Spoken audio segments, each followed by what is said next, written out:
क्या कभी ऐसा हो सकता है कि किसी व्यक्ति के गाल में आयरन का रॉड घुसे और सर में से निकले और वो फिर भी व्यक्ति ज़िंदा बच जाए?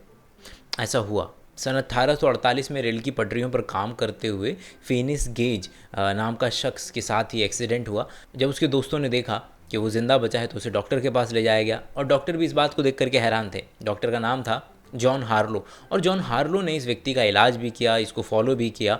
और जब इस व्यक्ति की 1860 में मौत हुई तो उस लोहे के रॉड और उस स्कल दोनों को इन्होंने संभाल के रखा, जिस पर आज तक स्टडी चल रही है। पर पॉइंट ये था कि जब ये एक्सीडेंट हुआ तो फिनिस के जानकारों ने बताया कि अब वो फिनिस पुराना वाला फिनिस नहीं रहा था। अब वो ज़्यादा सेल्फिश हो गया था। अब वो उसका बिहेवियर अलग हो चुका था। लोगों ने पहली बार इस बात को जाना कि शायद हमारे दिमाग के अलग अलग हिस्से हैं जो हमारे अलग अलग बिहेवियर्स को कंट्रोल करते हैं। क्योंकि ये बात सन 1848 की है, अभी बहुत कुछ होना बाकी था। 1861 में पेरिस में काम कर रहे एक फिजिशियन डॉक्टर पॉल ब्रोका के पास एक पेशेंट आया। उस पेशेंट की खास बात ये थी कि वो सब कुछ सुन सकता था, समझ सकता था, मगर जब भी वो बोलने की कोशिश करता था। So what's your name? Um, Scott. Oh, no. Sarah Scott. That's right. And how old are you?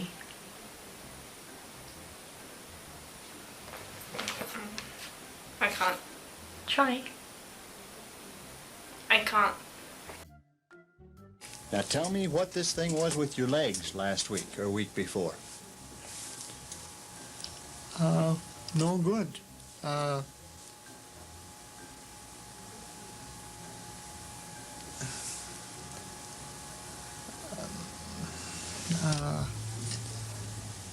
Ache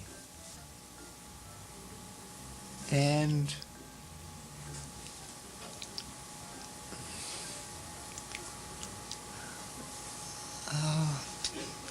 और जब ये व्यक्ति मरा तो इसकी ऑटोप्सी के बाद इसके दिमाग के लेफ्ट टेम्पोरल लोब में एक लीजन, एक डैमेज टिश्यू देखा गया। उस पर्टिकुलर एरिया को, जो कि कान के पास था, उसको आज हम नीट के लिए ब्रोका स्पीच एरिया के नाम से जानते हैं।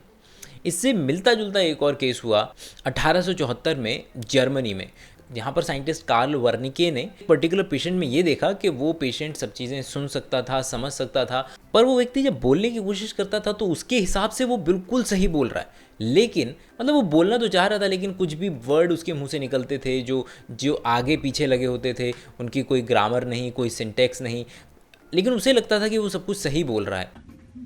Hi Byron, how are you? I'm happy. Are you pretty? You look good. What are you doing today? We stayed with the water over here at the moment and talked with the people for them over there. They're diving for them at the moment. They'll save in the moment. He'll have water very soon for him. With luck for him. जब ये व्यक्ति मरा, इसकी भी autopsy हुई और इसके भी लेफ्ट हेमिस्फीयर में एक लीजन देखने के लिए मिला, लेकिन ये लीजन उस जगह पे नहीं था जहाँ पर ब्रोका स्पीच सेंटर था। इससे थोड़ा सा अलग इसको वर्निके स्पीच सेंटर के नाम से जाना जाता है, जो कि नीट के लिए ज़रूरी है। अब इससे एक कदम हम आगे और बढ़े कि हमारे दिमाग के अलग अलग हिस्से हमारे शरीर के कुछ अलग अलग कामों के लिए जिम्मेदार होते हैं। 1864 में एक जंग के दौरान डॉक्टर गुस्ताव फ्रिश ने एक पेशेंट के ऊपर ऑपरेशन किया कि जब वो उस व्यक्ति के लेफ्ट हेमिस्फीयर को टच कर रहे थे तो उसकी राइट बॉडी हिल रही थी, और जब उसके राइट हेमिस्फीयर को टच कर रहे थे तो उसकी लेफ्ट बॉडी हिल रही थी। तो यहाँ से पहली बार इस बात का आइडिया मिला, हमारे हेमिस्फीयर क्रॉस डायरेक्शन में हमारी बॉडी को कंट्रोल करते हैं। ये साइंटिस्ट यहाँ रुके नहीं और इन्होंने धीरे धीरे अपनी पढ़ाई को आगे बढ़ाया और देखा कि किस तरीके से हमारे दिमाग के अंदर में इंफॉर्मेशन इलेक्ट्रिकल इम्पल्सेस के थ्रू ट्रैवल करती है। एक फन फैक्ट, हमारे पूरे शरीर के अंदर में दर्द को समझने की कैपेसिटी ब्रेन के पास है, लेकिन ब्रेन के खुद के पास कोई पेन रिसेप्टर नहीं होते हैं। कई डॉक्टर केवल लोकल एनेस्थीसिया देकर के ब्रेन की सर्जरी भी करते हैं ताकि उनको पता चलता रहे कि उनका शरीर का कोई हिस्सा ख़राब तो नहीं हो रहा है। जैसे एक पर्टिकुलर केस में एक म्यूजिशियन अपनी ब्रेन की सर्जरी के दौरान पूरा म्यूज़िक बजाता रहा ताकि उसके ब्रेन के म्यूज़िक वाले हिस्से ख़राब ना हों। और इस तरीके की सर्जरी की शुरुआत 1930 में डॉक्टर वाइल्डर पेनफील्ड ने की। ये व्यक्ति को जागते हुए लोकल एनेस्थीसिया देकर के ऑपरेशन करते थे। उन्होंने धीरे धीरे एक डायग्राम बनाना शुरू किया जिसमें ब्रेन के अलग अलग हिस्से हमारे शरीर के किस हिस्से को कंट्रोल करते हैं। उन्होंने इसका एक डायग्राम बनाया और जो बनाने में उन्हें 1930 से 1950 का समय लगा, और वो डायग्राम आपने भी देखा है, जो इतना पुराना था लेकिन फिर भी आज तक इतना प्रिसीजन के साथ काम कर रहा है। कुछ पेशेंट्स के अंदर में ब्रेन में जब सीजर होता है तो एक हेमिस्फीयर से दूसरे हेमिस्फीयर में सीजर फैल सकता है।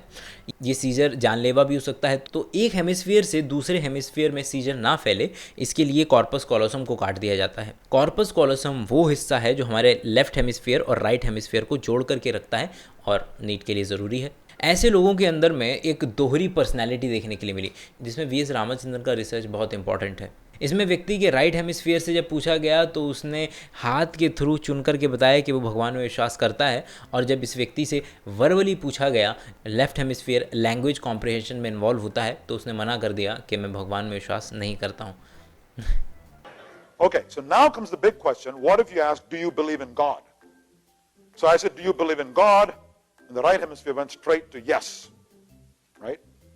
Ask the same question to the left hemisphere, yes, no, I don't know. It went to no. Right? इस तरीके से अच्छी अच्छी कहानियों के हम करेंगे नीट की तैयारी। अगर आप चाहते हैं मेरे से जुड़ना, मेरे साथ MCQ सॉल्व करना, तो नीचे डिस्क्रिप्शन में सारे लिंक दिए गए हैं। प्लीज़ मेक श्योर उन सभी लिंक्स को एक बार ज़रूर देखें।